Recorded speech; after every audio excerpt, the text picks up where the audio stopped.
ಕಾಲಿಗೆ ಬಿದ್ದು ಕೇಳಿದರೂ ಈ 9 ವಸ್ತುಗಳನ್ನು ಮಾತ್ರ ಯಾರಿಗೂ ಕೊಡಬೇಡಿ. ಈ 9 ವಸ್ತುಗಳನ್ನು ಇತರರಿಗೆ ಕೊಡುವುದರಿಂದ ನಿಮ್ಮ ಮನೆಯಲ್ಲಿ ಲಕ್ಷ್ಮಿ ನೆಲೆಸೋದಿಲ್ಲ, ಸಾಲ ಮಾಡೋ ಪರಿಸ್ಥಿತಿ ಬರುತ್ತದೆ. ನಿಮ್ಮ ಹತ್ರ ಲಕ್ಷ ಇರಲಿ ಕೋಟಿ ಇರಲಿ, ನೀವು ಬಡವರಾಗುವ ಸಾಧ್ಯತೆ ಹೆಚ್ಚಾಗಿರುತ್ತದೆ. ಆ 9 ವಸ್ತುಗಳು ಯಾವುದು ಎಂಬ ವಿಚಾರದ ಬಗ್ಗೆ ಈಗ ನಾವು ತಿಳಿಯೋಣ. ಮೊದಲನೇ ವಸ್ತು ಕೊಬ್ಬರಿ ಎಣ್ಣೆ. ಮನೆಯಲ್ಲಿ ನೀವು ಬಳಸುವ ಕೊಬ್ಬರಿ ಎಣ್ಣೆಯನ್ನು ನಿಮ್ಮ ಮನೆಯಲ್ಲಿ ಇರುವ ಜನರಿಗೆ ಬಿಟ್ಟು ಹೊರಗಿನ ಜನ ಯಾರೇ ಬಂದು ಕೇಳಿದರೂ ಈ ಕೊಬ್ಬರಿ ಎಣ್ಣೆಯನ್ನು ಯಾವುದೇ ಪರಿಸ್ಥಿತಿಯಲ್ಲಿ ಕೊಡಬೇಡಿ. ಯಾಕಂದರೆ ಈ ಕೊಬ್ಬರಿ ಎಣ್ಣೆಯನ್ನು ನಮ್ಮ ಹಿಂದೂ ಸಂಪ್ರದಾಯದಲ್ಲಿ ಲಕ್ಷ್ಮೀ ಸ್ವರೂಪ ಎಂದು ಭಾವಿಸುತ್ತಾರೆ.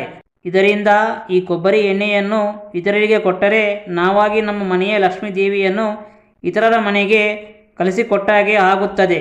ಇದರಿಂದ ನಮ್ಮ ಮನೆಯಲ್ಲಿ ಇರುವ ಮುತ್ತೈದೆಯರು, ಹೆಣ್ಣು ಮಕ್ಕಳು, ಗಂಡಸರು ಯಾರೇ ಆಗಲಿ ನೀವು ಬಳಸಿದ ಕೊಬ್ಬರಿ ಎಣ್ಣೆಯನ್ನು ಮಾತ್ರ ಯಾರಿಗೂ ಕೊಡಬೇಡಿ.